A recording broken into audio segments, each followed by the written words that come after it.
Bueno, estamos llegando ya a la fase final de nuestro programa en el día de hoy.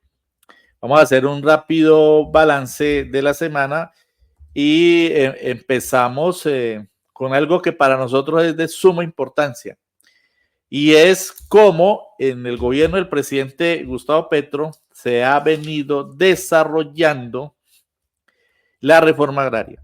Yo creo que este va a ser uno de los puntos medulares, de los logros medulares más importantes al final del gobierno del presidente Gustavo Petro. Dice el presidente, sé que las encuestas de algunos medios son falsas, puestas bajo la lupa profesional, violan hasta las normas impuestas por el Consejo Nacional Electoral. Lo cierto es que el amor del pueblo crece cuando toca el avance de las medidas del gobierno progresista. Creo que tenemos allí el video de la forma como lo recibió la gente en Santa Marta y en Montería.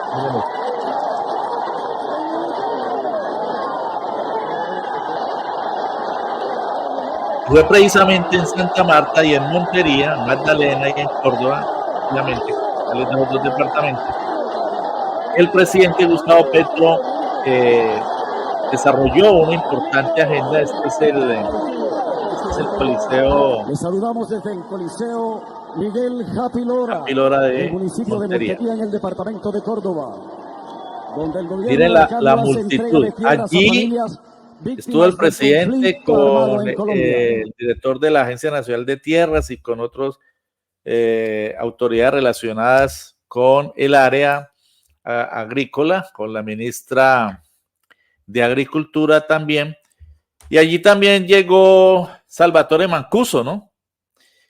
Quien ahora es gestor de paz después de haber cumplido una larga condena en Estados Unidos, las cárceles de Estados Unidos, y de regreso a Colombia, pues ha ingresado a la JEP, ha estado revelando todas las barbaridades, los crímenes, el genocidio que cometieron los paramilitares, que no fueron otra cosa sino agentes de la oligarquía latifundista, terrateniente, de la oligarquía política del establecimiento, los señores paramilitares, empezando por Salvatore Mancuso. Esos señores criminales, asesinos, genocidas, fueron agentes de los determinadores, que fue la clase política oligárquica, liberal, conservadora y de los demás partidos de la oligarquía.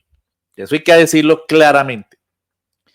Y después de cumplir esta larga condena, pues viene acá, se somete a la JEP, está revelando y dando a conocer. Ya hemos visto cómo ha señalado las conexiones de altos dignatarios del Estado, del régimen uribista, ¿no?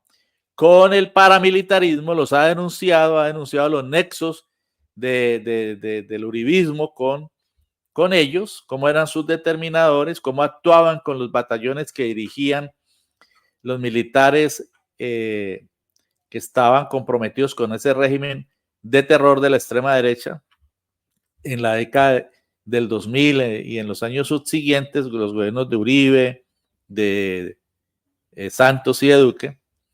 Y ahora este señor presenta, le ofrece disculpas y pide perdón. Pero a propósito de este acto multitudinario en Santa Marta y luego en Montería, sobre todo el de Montería, pues se han conocido unas cifras balance, y en esto quiero hacer énfasis, balance de la reforma agraria hasta el momento en nuestro país.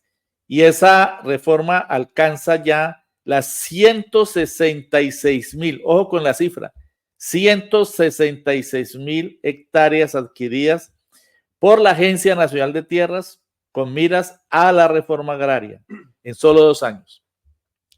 Entonces, repito la cifra, porque es muy importante que se tenga en cuenta esto a la hora de los balances. Según la Agencia Nacional de Tierras, ANT, las tierras adquiridas para la reforma agraria en los 2 primeros años del gobierno del presidente Gustavo Petro ya alcanzan las 166,000. Repito, 166,000. La repetición es un mecanismo pedagógico, ¿no? Para que algo quede de toda esta información. Porque es que los medios contrahegemónicos también tenemos una función pedagógica. Y la idea es que de todo el cúmulo de información que trabajamos, que organizamos, que estructuramos para presentar en estos programas, pues sirva de herramienta de información. No estamos diciendo que la absorban, no, mecánicamente, que la acepten mecánicamente, no, si quieren, controviértanla. Pero nosotros, antes de dar esta información, hacemos una verificación como corresponde al verdadero periodismo, que es el periodismo veraz, periodismo comprometido con la verdad, que es el que procuramos hacer en Periodismo Libre. Entonces, 166,000 hectáreas ha adquirido la Agencia Nacional de Tierras para entregarlas a los campesinos. En 2 años, el gobierno del presidente, en 2 años, el gobierno del presidente Petro supera al de Santos y al de Duque, porque entre 2016 y 2018, los dos últimos gobiernos de Santos, este gobierno adquirió 17,882. Imagínense la poquedad, 17,882 en los últimos 2 años. En 2 años el gobierno del presidente Gustavo Petro ha adquirido 166,000. Y entre 2018 y 2022, o sea, en 4 años, ya no en 2, sino en 4, el gobierno del señor Iván Duque adquirió 18,159. Nada. Frente a 166,000 en 2 años del gobierno del presidente Gustavo Petro. Y vamos a ir mostrando imágenes profusas de la multitud que acompañó al presidente en Montería y también en Santa Marta, especialmente en Montería. Se han formalizado 1,208,400 hectáreas. El gobierno Santos formalizó 265,088 y el de Duque 1,072,000 en 4 años. O sea que en 2 años, en solo 2 años, el gobierno del presidente Petro ya los superó a todos y ha formalizado 1,208,400 hectáreas. Y bueno, ahí está el balance. El gobierno ha adquirido 166,178 hectáreas para la reforma agraria, se han formalizado 1,208,866, se han titulado 334 entidades de derecho público en 2024 y se han comprado 77,350 hectáreas para comunidades étnicas. Bien, cifras, datos, ¿no? Dicen que lo que gobierna ahora es la data.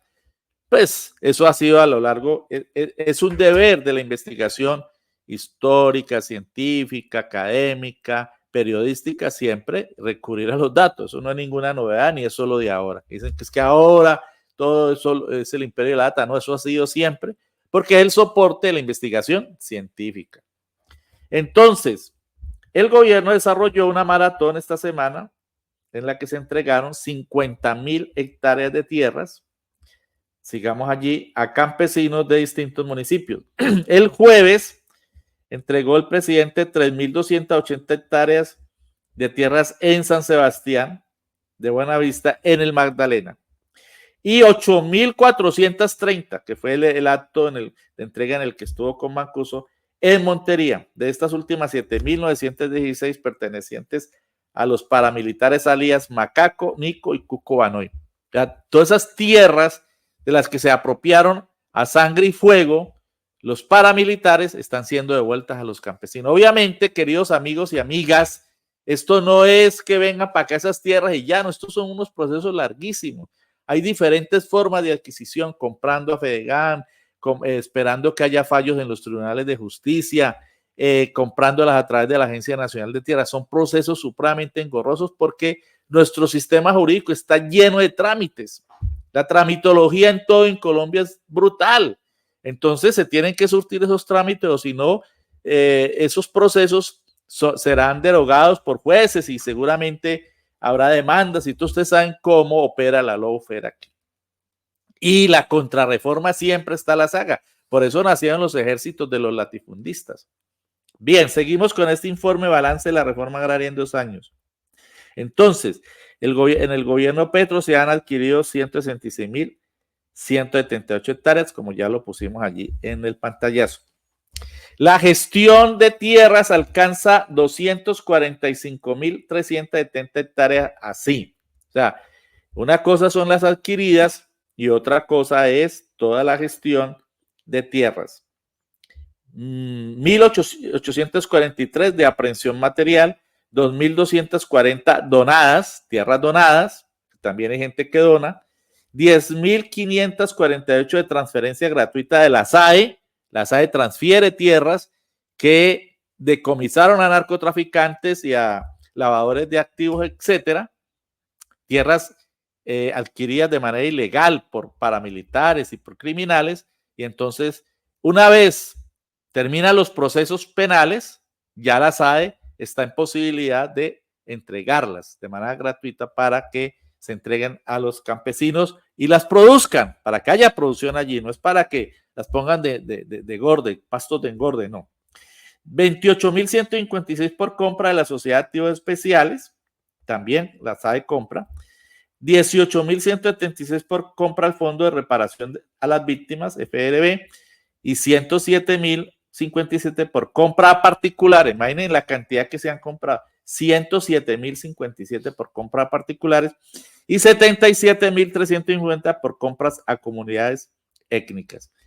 Porque las comunidades étnicas pues también reclaman el derecho a la propiedad de sus tierras ancestrales y se entra en negociación con ellos para que con miras a la producción campesina, pues también se puedan adquirir. Por otro lado, para terminar este informe sobre la reforma agraria, muy importante, yo recomiendo que lo tengan siempre presente y nos ayuden a la difusión de este informe. La puesta en práctica de la reforma agraria, porque esto es en la práctica reforma agraria, así en el Congreso no se ha podido tramitar una reforma con ese rótulo.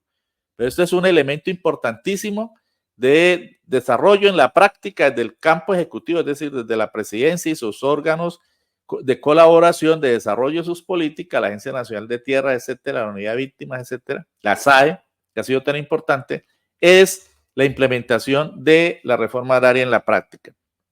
Van 132.676 hectáreas gestionadas en procesos agrarios, o sea, los que se surten a través de los juzgados, ¿no?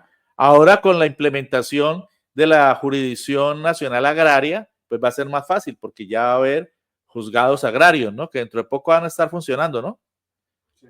Los juzgados agrarios, dedicados exclusivamente a resolver las querellas que se presentan por tierras en el campo. De igual manera, con Fedegan se han adquirido 34.426 hectáreas. El 48% de los predios postulados han sido considerados no viables por condiciones técnicas jurídicas. Claro, cuando se ofrecen tierras al gobierno, pues muchas veces vendedores avivatos ofrecen las peores tierras. Pues claro, el gobierno tiene que someterlas a un estudio a través de sus agencias, de sus unidades, del Ministerio de Agricultura, etcétera, y muchas de ellas se descartan. ¿Qué más les cuento? En el gobierno del presidente Petro se han constituido, esto es importante, 7 zonas de reservas campesinas y 5 adicionales se encuentran para aprobación. De modo que ahí tienen, queridas amigas y amigos, datos para que podamos argumentar cómo marcha el proceso de reforma agraria de entrega de tierra a los campesinos colombianos para que las pongan a producir. Y en esto ayuda mucho estos procesos de acercamiento a la JED y a la paz de los antiguos actores paramilitares, que repito, eran agentes de los políticos de la oligarquía, de los grandes terratenientes y de muchos empresarios y de muchos politiqueros nacionales, ¿no? de los partidos de la oligarquía, Cambio Radical, la U, Liberal, Conservador, etcétera, etcétera. Bien, la segunda gran noticia, pues ya anticipábamos algo, es que pues se produjo el encuentro entre el presidente y Salvatore Mancuso, y ayer en Bogotá se volvió a presentar este es en Montería, y ayer en Bogotá, miren allí el intercambio de sombreros, la derecha sale a criticar eso, ¿no? Cuando ellos fueron, la derecha y la extrema derecha son los que estuvieron detrás de estos señores cuando los llevaban al Congreso, ¿se acuerdan de eso? Cuando los llevaban al Congreso, los llevaron y los pusieron allá apoltronados como grandes empresarios y de la alta política, ¿no? En el gobierno de Uribe. Pues ahora este señor va, pero ya sometido a la justicia de la JED y además de ello, haciendo parte de un proceso de paz. Entonces, en esa coyuntura, el presidente Petro plantea, vale la pena recomponer, reanudar el proceso de paz con las autodefensas, que todavía siguen vivitas por allá en muchas regiones del país, para que su propósito de paz total avance. Esa es la idea.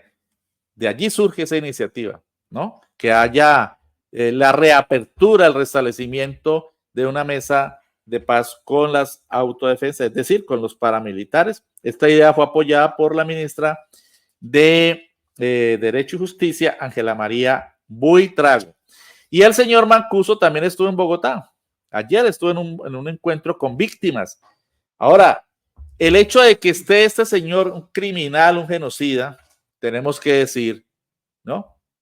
Ahora arrepentido y colaborando con el gobierno en el proceso de paz, no significa que vamos a olvidar sus crímenes. Pero en el marco de la política del perdón social que ha planteado el presidente, después de que este señor purgó una cantidad de años de pena, lo mismo el otro Macaco, creo que habló desde la cárcel, también en ese mismo sentido, entonces, pues es muy importante que después de haber estado incursos en semejantes actos de criminalidad, pues traten de resarcir a las víctimas. Y allí reveló Mancuso en Bogotá, un acto realizado en la capital de la República, que alrededor de 400 bienes que él entregó en el proceso de paz, de justicia y paz, que fue el de Uribe, con los paras, se desaparecieron, se los han robado. 400 bienes. Estos días encontraron uno en manos de un primo que fue senador, un primo de Uribe que fue senador de la República, dueño de un apartamento que no le pertenece en Medellín. Ese es el país que ha heredado el gobierno del presidente Gustavo Petro y con el que tiene que lidiar. De modo que esa es la información más importante que encontramos esta semana. También una información muy importante como tercera gran noticia es que la derecha, especialmente el uribismo y el vargasyerismo, es decir, el grupo tan cuestionado, lleno de politiqueros condenados por corrupción y por parapolítica, fueron los grandes derrotados en la escogencia por el Senado por una amplísima mayoría de Gregorio Aljas como nuevo Procurador General de la Nación. Y la verdad es que hay una gran diferencia entre Gregorio Aljas, que viene de ser el secretario general del Senado, y la señora Margarita Cabello Blanco. Por Dios.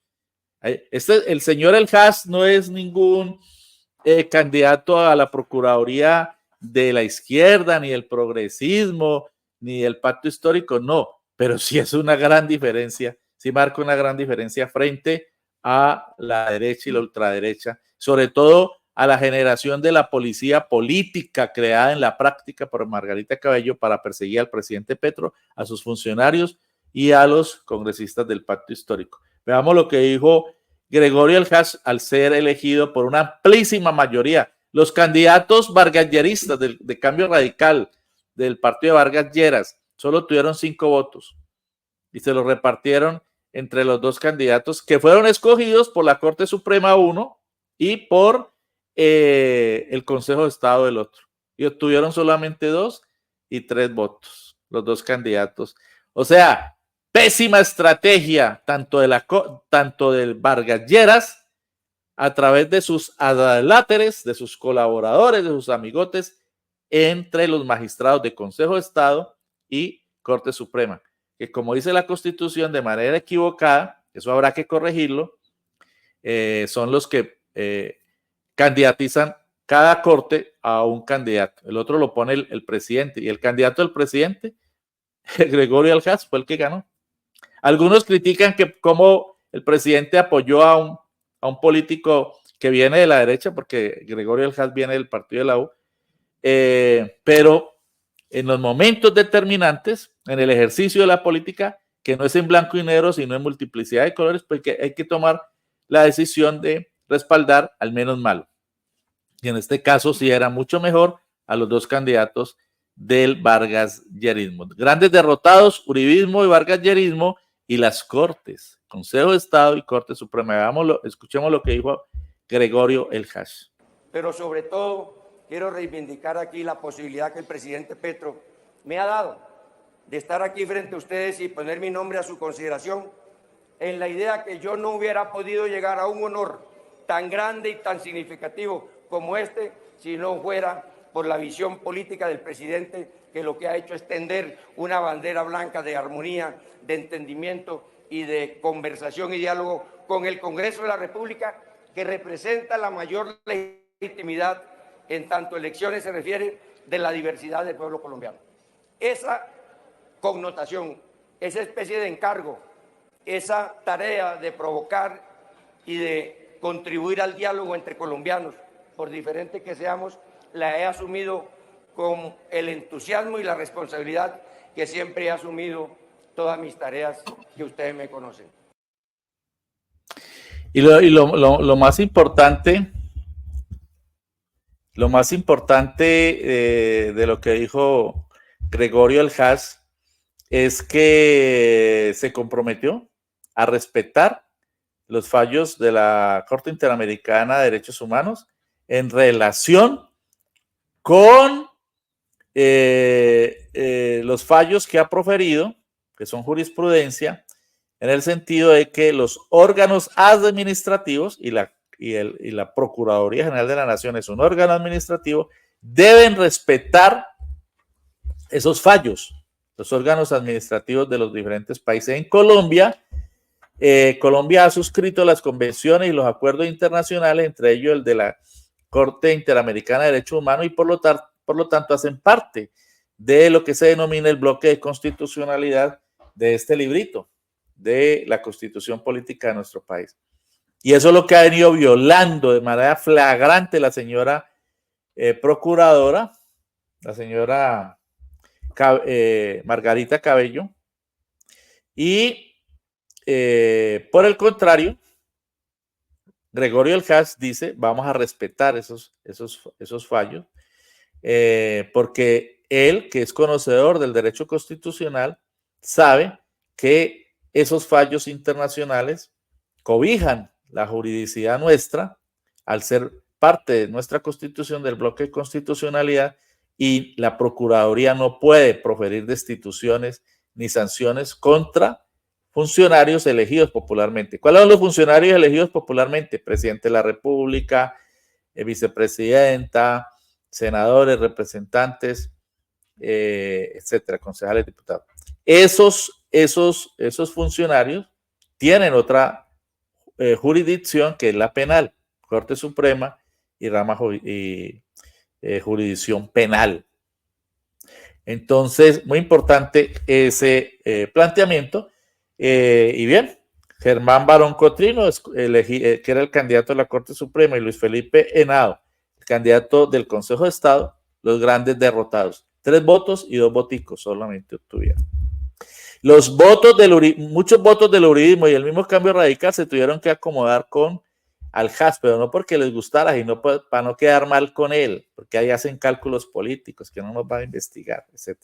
Bien, esta era la tercera noticia de nuestro resumen de la semana. La cuarta es que el presidente Gustavo Petro estuvo en la Feria de Economías para la Vida en Barranquilla y allí propuso algo muy importante, y es la creación de una empresa con capital del 60% nacional y 40% de la región para la generación de energías limpias, por ejemplo, paneles solares, y explotar los enormes recursos del sol y el agua en los que son ricos los departamentos de la costa atlántica. En esa lucha que tiene el gobierno nacional por bajar las tarifas de energía, que como decíamos, hace 8 días son utilizadas por los intermediarios y los negociantes de la energía para enriquecerse, cuando multiplican de manera exorbitante y delincuencial los precios de la energía. Quinta noticia, un total de 117 colombianos fueron repatriados del Líbano.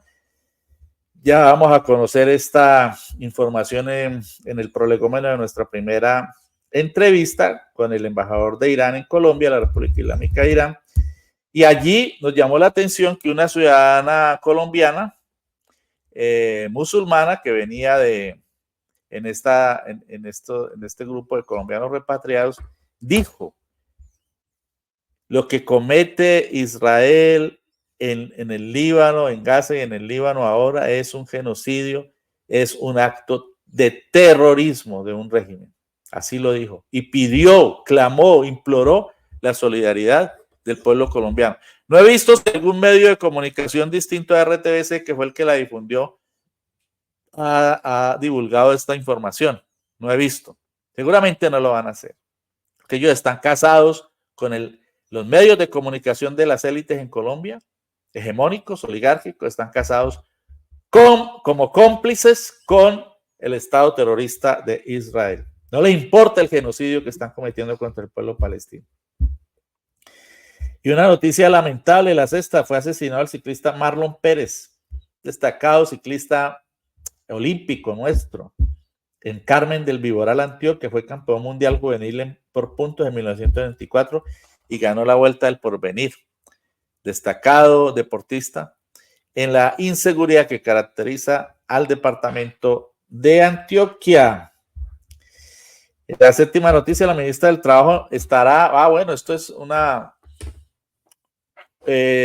anuncio importante, la Escuela de Formación Política Germán Rojas Niño, que dirige nuestro amigo Mauricio Cerezo, tendrá esta noche como invitada especial a la ministra del Trabajo, Gloria Inés Ramírez Ríos.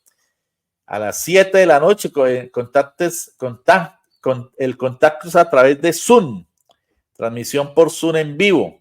De modo que esta es una oportunidad para que conozcan cómo va la reforma laboral, cómo va la discusión. En la plenaria del Senado se han aprobado creo que 35 artículos en medio de muchas dificultades.